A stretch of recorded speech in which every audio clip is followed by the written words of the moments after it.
के घरवा में बैठे चेतत नाय अयाना। कहें कबीर एक राम भजे बिन बूढ़े बहुत सयाना। देहाभिमान छोड़कर राम भजन करो। सदगुरु कबीर साहब समझाना चाहते हैं, चलो का टेढ़ो टेढ़ो टेढ़ो। आदमी 3 जगह टेढ़ा चलता है? बचपन में नासमझी में चलता है, और जवानी में, फिर जवानी हो जाए तो फिर क्या पूछना है, जवानी के नशा में टेढ़ा चलता है। और बूढ़े हो जाए तो ये कहता है कि हमने कोई ऐसे ही थोड़े बाल सफ़ेद है गए, धूप में सफ़ेद न बहे, हमारा अनुभव है। तो इस तरह से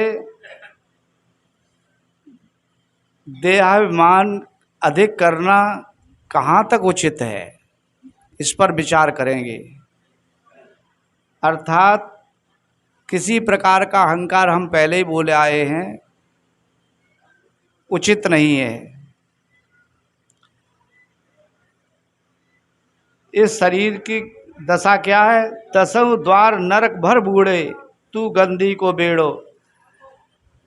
ये नाक में उंगली डाल कर देखो तो कचरा निकलता है, आँख में सवेरे देखो तो कचरा है, मुख में तो कचरा है। यदि सुबह पेस्ट नहीं करे तो मुंह में बदबू मारती है। साहब कहते हैं 10 इंद्रियों में कहाँ आपको अच्छाई दिखाई दे रही है? 10 द्वार नरक भर बूढ़ो, भरा हुआ है, बूढ़ रहे। तू गंदी को बेड़ो, ऐसे समझ लो कोई गंदी का जहाज, ये शरीर है गंदी का जहाज है, इसमें बैठे हुए। इसके लिए जहाज ही क्यों कहा है भाई? तरने का जहाज भी है। यदि कोई तरेगा तो इस मानव शरीर से ही तरेगा। अब तरते कैसे हैं और डूबते कैसे हैं? डूबने का कारण है अविद्या अहंकार, और तरने का कारण है विनम्रता। जो भाई बहन विनम्र हैं, सरल हैं, निर्दोष जीवन जी रहे हैं, ये तरने का तरीका है।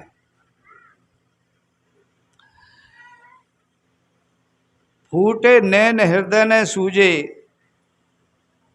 जैसे कोई अंधा व्यक्ति हो और कहीं ठोकर लग रही हो तो आश्चर्य नहीं क्यों अंधा है। वैसे अधिकांश देखा जाता है अंधे लोगों को ठोकर नहीं लगते, वो इतने संभल के चलते इसलिए, और आंखने वालों को ठोकर लगती है क्योंकि उनको ये भ्रम रहता है मुझे तो दिख ही रहा है, इसलिए ठोकर खा जाते। तो यहाँ पर ठोकर खाने का मतलब है विवेक रूपी नेत्र जिसके नहीं है वो अज्ञानता में ठोकर खाते। ये वाद विवाद होता है, लड़ाई झगड़ा होते हैं, ये सब अज्ञानता के कारण होते हैं, अविवेक में ही होते हैं।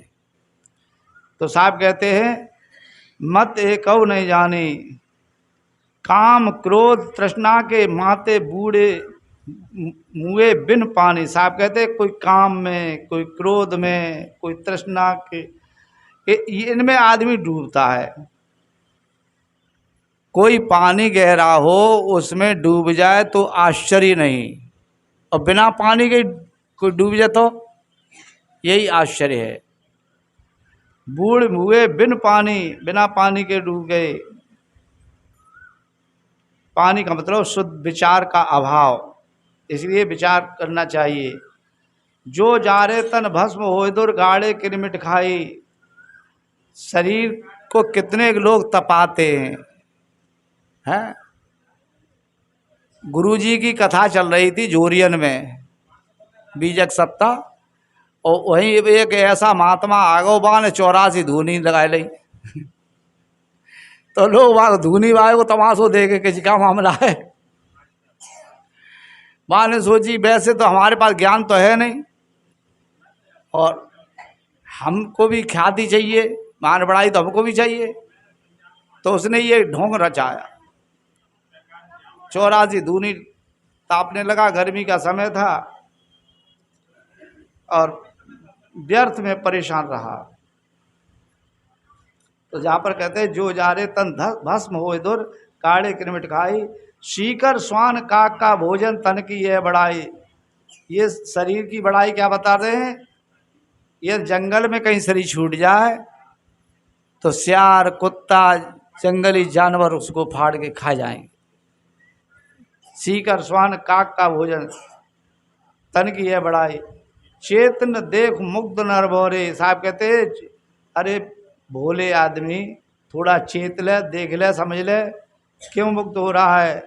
तो इतने कालन दूर, तेरे से काल कोई दूर नहीं है और नजदीक है। सुमिरन करहु राम का काल गए हैं केस, ना जाने कब मारे हैं क्या घर क्या परदेश।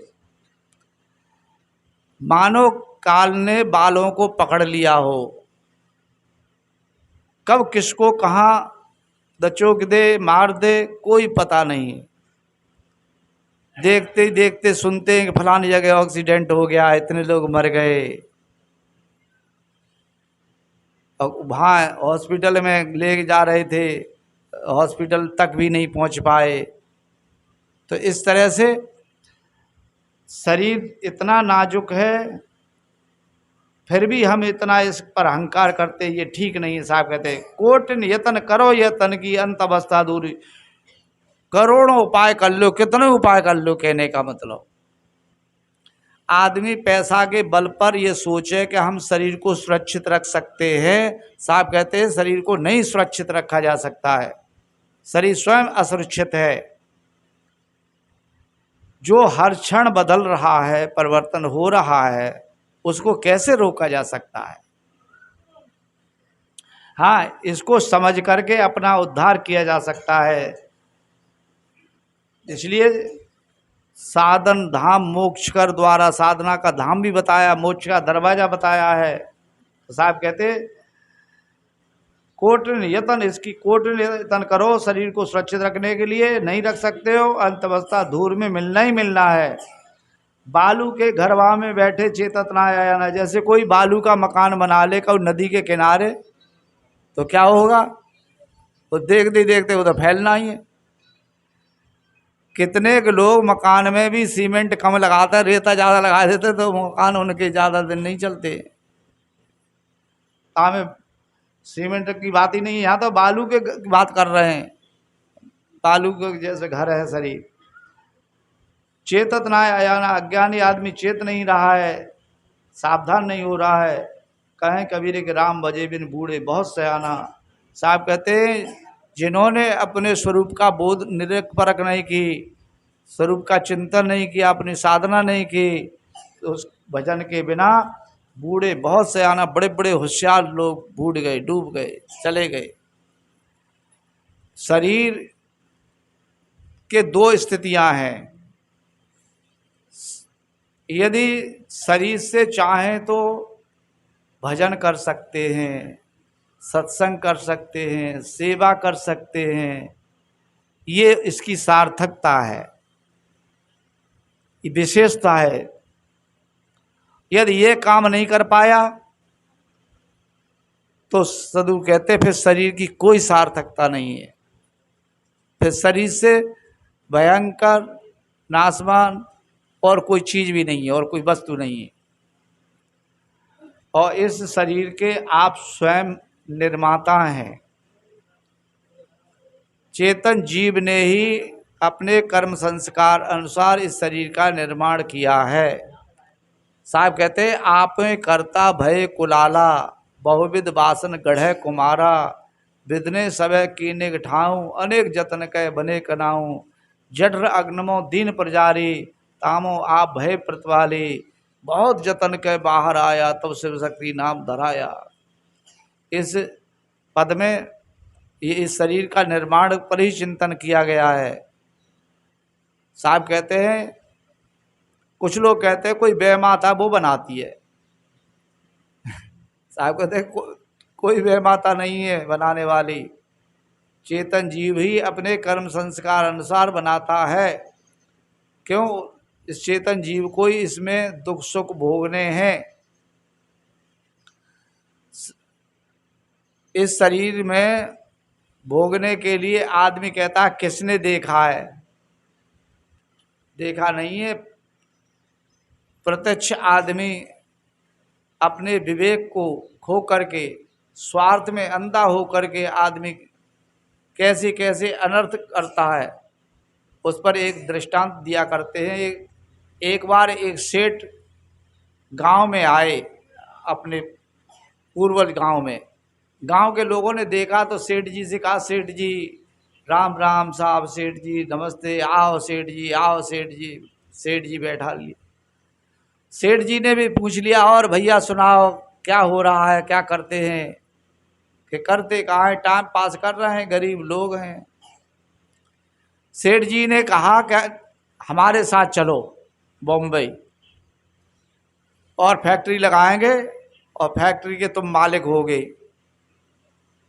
और यदि कोई हान जाएगी पूरा पैसा मैं लगाऊंगा, और कदाचित कोई घाटा जाता उसको भी झेलूंगा, और लाभांश में हम तो आधे आधे पार्टनर होंगे। सो गरीब आदमी ने हाथ मिला लिया, फिर तो हमारी तुम्हारी पक्की दोस्ती है। उस गरीब को ले गया, सेठ ने फैक्ट्री लगाई, और दोनों की देख रेख में फैक्ट्री दिन दूनी रात चौगुनी बढ़ती गई। 10 साल तक फैक्ट्री खूब चली। 10 साल के बाद में उस गरीब आदमी ने कहा, सेठ जी 10 साल हो गई हैं, न हो तो गांव घूमे आते हैं, चलो मिले आए। सेठ जी ने मुनीम से कहा, देखो तो 10 साल में कितना लाभ हुआ है, उस लाभ को निकाल दीजिए और हम गांव की तरफ जाएंगे घूमने के लिए। मुनीम ने लाभांश 10 साल का निकाल करके बताया कि इतने लाख रुपए हैं। उतने लाख रुपए ले करके सेठ और वो गरीब दोनों ही सेठ हो गए। अब तो चल देते हैं, रास्ता में भोजन करते हैं होटल पर। अब गरीब की नीयत बिगड़ती है। वहाँ पर होटल करते समय मैनेजर होटल वाले से मिला कि भाई साहब भोजन के बाद में एक एक गिलास दूध पिला देना, और एक दूध में जहर मिला देना, और जहर वाला हमारे भाई साहब को पिला देना, और बिना जहर वाला हमें पिला देना। इसके लिए आपको भोजन से अलग 10,000 रुपया देंगे। तो 10,000 के लोभ लालच में होटल वाला भी आ गया, तो उसने वही व्यवस्था कर दी। भोजन खिलाने के बाद में एक एक गिलास दूध पिलाया। दूध जहर का पीते पीते सेठ जी फैल गए, तत्क्षण मृत्यु हो गई। मृत्यु हो गई। आनन फानन में ही सेठ जी को वहीं पर होटल के मालिक के सहयोग से जलवा दिया गया, और संपूर्ण पैसा लेकर के वो गरीब घर चला आया। घर आने पर पता चला गांव में कि सेठ जी आएगा, वो सेठ जी गरीब आदमी उस सेठ जी ले गए थे सेठ जी। अब सेठानी भी चली आई कि हमारे पतिदेव नहीं आए, कि अब वो भी आ तो रहे थे, होटल में भोजन खाया था, भोजन खाते खाते उनको कॉलरा हो गया, वो मर गए। कि मर गए तो कम से कम डेड बॉडी तो ले आते, तो मैं डेड बॉडी देख लेता। ये भूल हो गई। वहीं पर हम जलवाए आए, सेठ जी तो मर गए। बेचारी सेठानी रो रो करके हाल बेहाल हो करके रह गई, क्या करे। इधर वो सब पैसा लेके आया। कुछ दिनों के बाद में उसने बढ़िया कोठी बनवाई और जमीन जायदाद खरीद ली। कुछ दिनों के बाद में उनके यहाँ एक संतान पैदा होती है, और वह बच्चा भी बहुत अच्छा सुंदर। जन्म लेते ही ऐसा लग रहा था कि ये बच्चा 1 साल का होगा। 1 साल हो गई तो लगता 2 साल का हो गया। पूरे घर वालों को तो अच्छा लगे ही, अड़ोसी पड़ोसियों को भी बच्चा सुंदर लगे, बढ़िया लगे, सब खिलाते पिलाते हैं। धीरे धीरे जब बच्चा 8-10 साल का हो गया, बोलने लायक, कहने सुनने लायक, तो अचानक बीमार हो जाता है। और जब बीमार हो जाता है बच्चा, तो अब सेठ जी उसको इलाज कराते। इलाज में पैसा पानी की तरह बह रहा है, हाई फाई तमाम जांचें हुई, इलाज चला, पानी की तरह पैसा बहने लगा। तो एक दिन बैठे सेठ जी चिंतन कर रहे हैं, विचार कर रहे हैं कि देखो बच्चा ठीक नहीं हुआ, इतना पैसा खर्च हो गया। अब बच्चा बात कर रहा है कि मुझे आप जानते हो सेठ जी से। बच्चा कहता है मुझे जानते हो, पहचानते हो? क्यों नहीं पहचानते, हमारा बेटा है तू। कि मैं बेटा नहीं हूँ, मैं सेठ हूँ। वो बच्चा कहता है मैं बच्चा नहीं हूँ, मैं सेठ हूँ। और मैं तुमको ले गया, तुम कह रहे गरीब हूँ। मैंने कि गरीब क्यों हो? मैं हूँ तो बम्बई में फैक्ट्री लगाएंगे, पूरा पैसा मैं ही लगाऊंगा, और कदाचित कहीं घाटा गया तो उसको भी झेलूंगा, और लाभांश में हम तुम आधे आधे होंगे। तो 10 साल फैक्ट्री चली थी, और 10 साल के बाद में तुमने ही याद दिलाई कि चलो गांव घूम आए। मैंने मुनीम से हिसाब लगवाएगा 10 साल का कितना लाभांश है वो निकालिए। इतने लाख रुपया लेकर के आए थे, और रास्ता में फलाने होटल पे भोजन किया, और आपने कहा मंत्र पढ़ता होटल वाले को, वहाँ जहर दिलवा के मुझे मरवा दिया। तो मैं वही सेठ हूँ। थोड़ा गौर करके आँखों से आँख मिला करके देखिए। जो आँख से आँख मिलाई और यो याद दिलाई, सेठ जी के पैर तले जमीन खिसक गई। और कहता है हमारा तुम्हारा हिसाब पूरा हो गया है, अब कुछ बच गया है ना तो मेरे अंतिम संस्कार कर देना, और 5 कन्याओं को जमा देना। और ये कह करके बच्चे ने शरीर छोड़ दिया। आदमी बहुत अपने आप को होशियार समझ करके दूसरों के साथ में जो छल कपट करते हैं, संत कहते हैं ये छल कपट आप किसी अनर्थ को दूसरों की आंखों से छिपा सकते हो, परंतु अपनी आंखों से नहीं छिपा सकते हो। तुम्हारी भी तो आंखें देख रही हैं।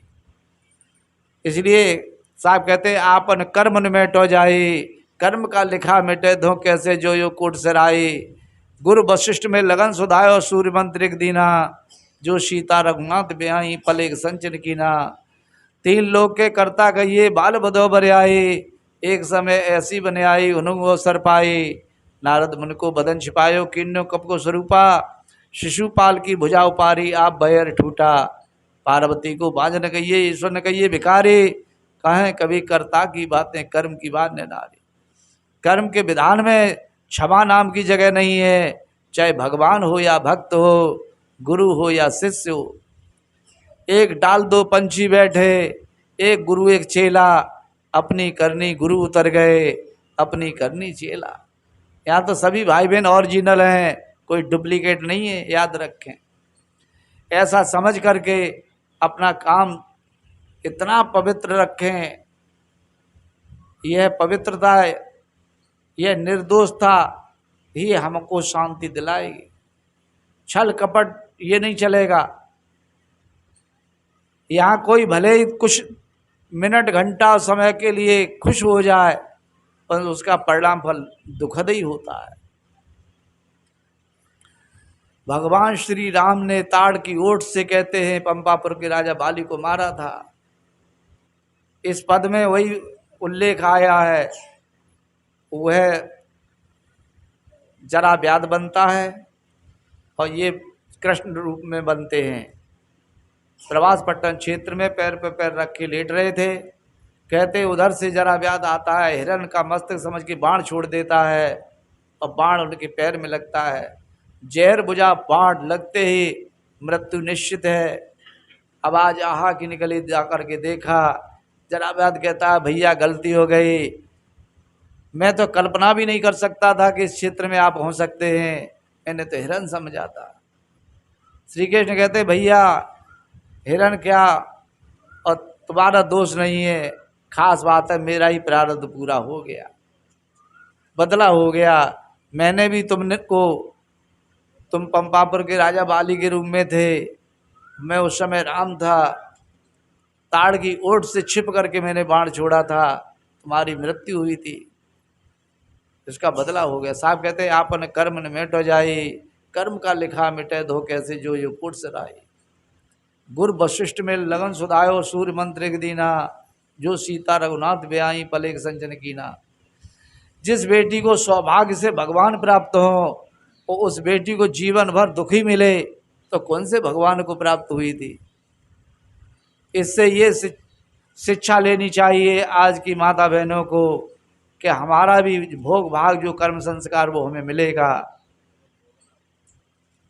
जो भाई लोग हैं भाइयों को अपना कर्म संस्कार मिलता है, और बहनों को अपना संस्कार मिलता है।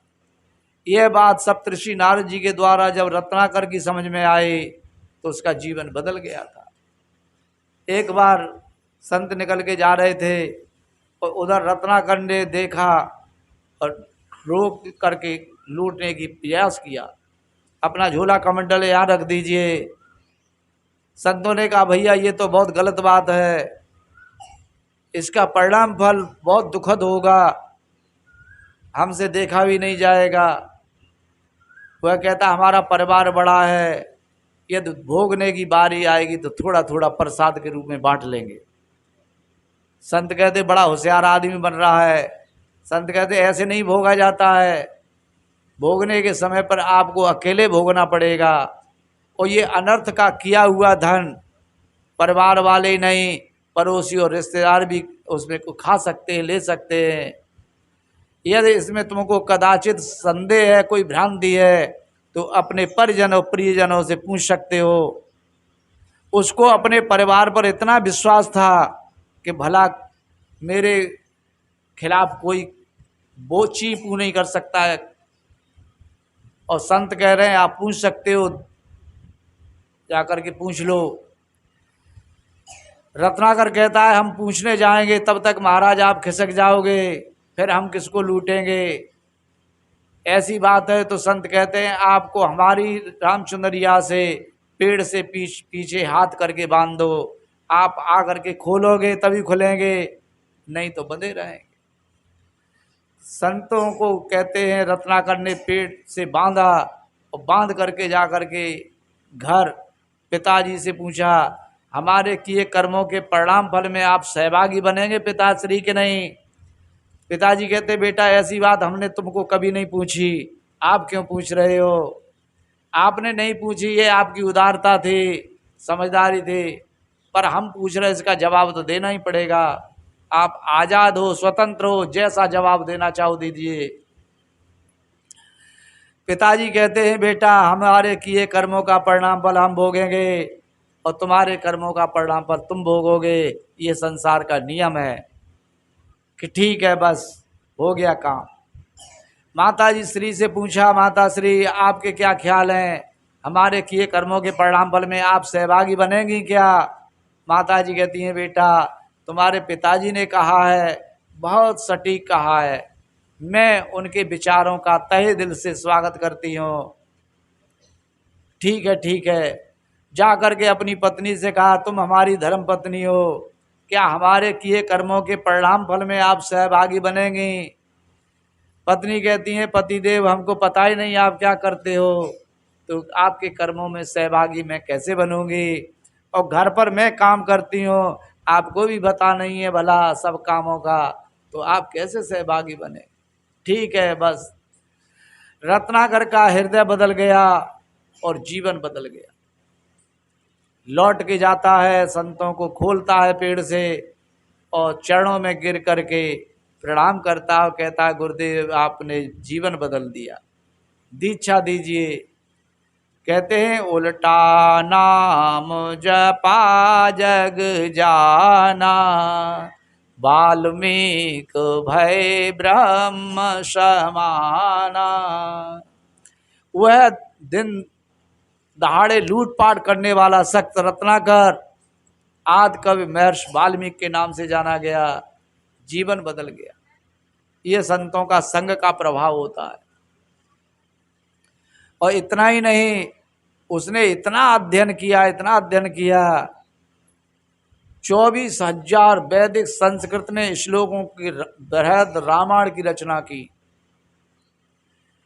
और भगवान श्री राम के द्वारा गर्भवती स्थिति में सीता को जंगल में जो छोड़ा था, उन्होंने अपनी कुटिया पर उनका संरक्षण दिया, उन्हें उनका पालन पोषण किया। वहीं पर उन्होंने 2 बच्चों को जन्म दिया, दोनों बच्चों का पालन पोषण किया, पढ़ाया लिखाया, महान बनाया। अश्वमेध यज्ञ करते समय जब घोड़ा छोड़ा गया था, उन्हीं लवकुश ने पकड़ा था। पीछे लक्ष्मण, भरत, शत्रुघ्न, हनुमान आदि जा रहे हैं, सबको पकड़ के पेड़ से बांध दिया। पीछे राम जाते हैं, कहते बेटा ये घोड़ा मेरा है, तुमने काम तो गलत किया है, अब मैं खुद आ गया, छोड़ दीजिए, मैं तुम्हें क्षमा कर दूंगा, ये हमारे भाई बंद लोग हैं, परिवार है। लव कुश ने कहा हमने ऐसे ही नहीं पकड़ा है, इस घोड़ा के गर्दन में चिट्ठी लगी हुई है, मैंने उसको पढ़ कर के पकड़ा है, कोई क्षत्रिय हो उसे पकड़े, तो हम लोग क्षत्रिय हैं इसलिए हमने पकड़ा है।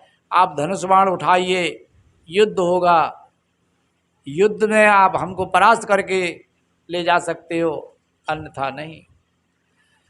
ऐसा आपस में वार्तालाप ही हो रहा था। सीता ने देखा और सुना, दौड़ी दौड़ी चली आई, पीछे वाल्मीकि जी भी चले आ रहे हैं। और सीता कहती हैं बेटा ये तुम्हारे पिताश्री है।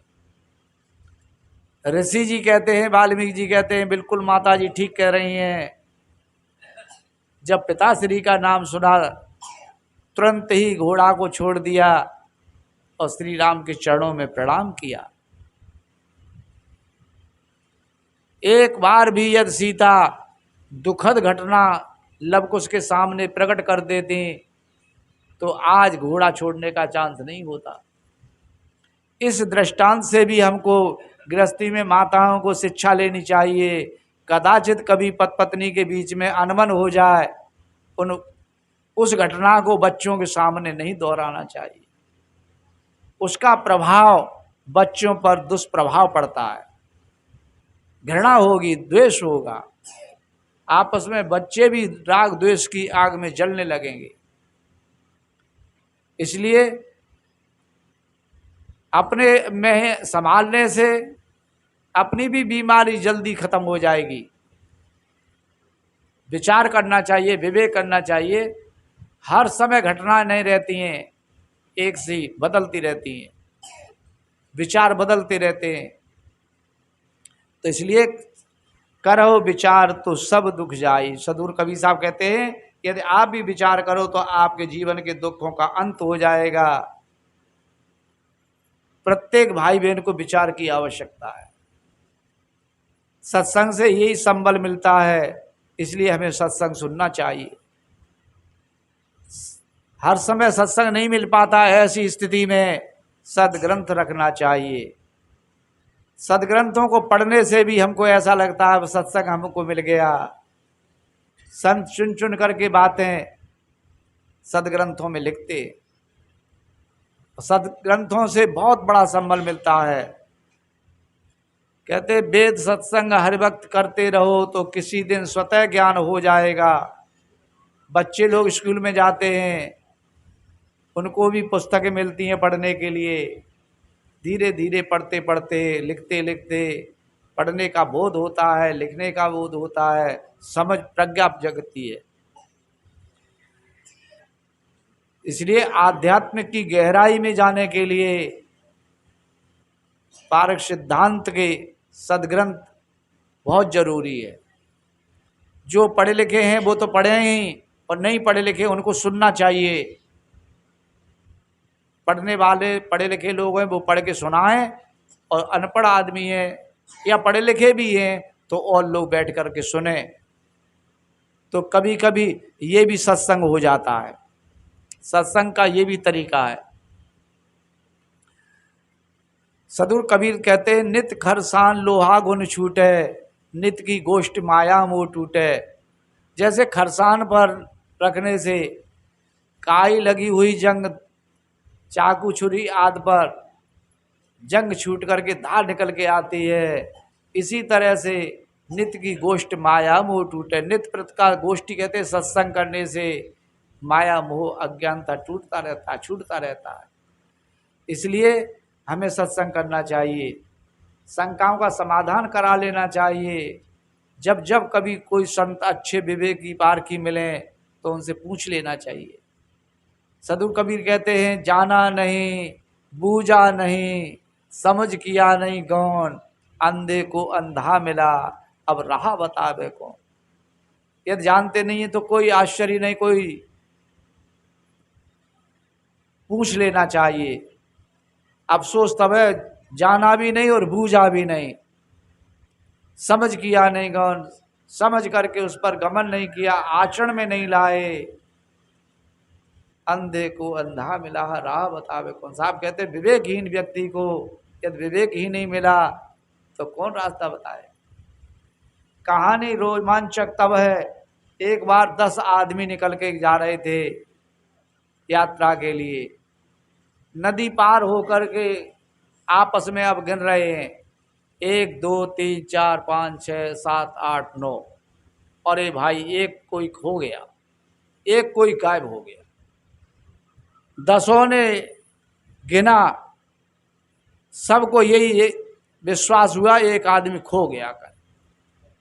तब तो तक कोई 11वां आदमी और आया, उसने कि भाई क्या गिन रहे हो, क्या विचार कर रहे हो। हम लोग 10 आदमी चले थे भाई साहब, एक आदमी खो गया है हम में से। उसने देखा ये 10 आदमी हैं और कह रहे हैं कि हम में से एक आदमी खो गया है। भाई कैसे खो गया है बताइए। तो गिन के बताया, देखो 1 2 3 4 5 6 7 8 9। समझ में आ गया ये अपने आप को नहीं गिनता है। इनमें से सब लोग अपने को नहीं गिनते हैं, औरों को गिनते हैं, इसलिए कह रहे हैं कि ये खो गया है। 11वां आदमी कहता है भैया हम आपको आपका खुआ हुआ आदमी मिला दें तो मान जाओगे क्या। अरे साहब आपका एहसान जीवन में कभी नहीं भूलेंगे। अब एक एक करके वह गिनाता है कि देखो 1 2 3 4 5 6 7 8 9 10, 10 को गिना दिया, क्यों वो 11वां अलग था।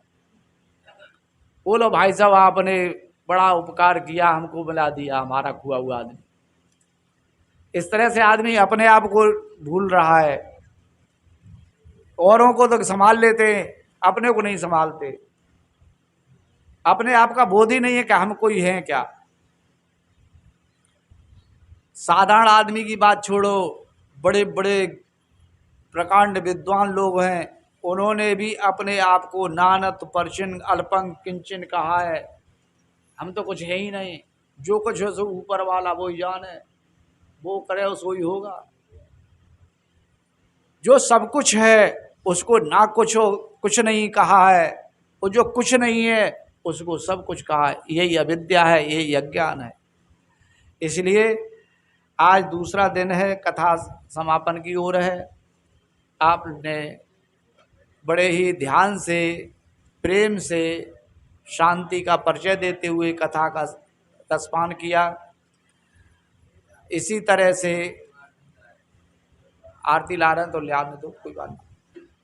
सत्संग की विशेषता यही है, खुद आए वो अपने इष्ट मित्रों को भी प्रेरित करके उनको भी बुला के लाएं, क्योंकि यह बहुत बड़ा लाभ है। ज्ञान का लाभ सबसे श्रेष्ठ होता है लाभ। यहाँ ज्ञान का यज्ञ चल रहा है, इसलिए अपने रिश्ते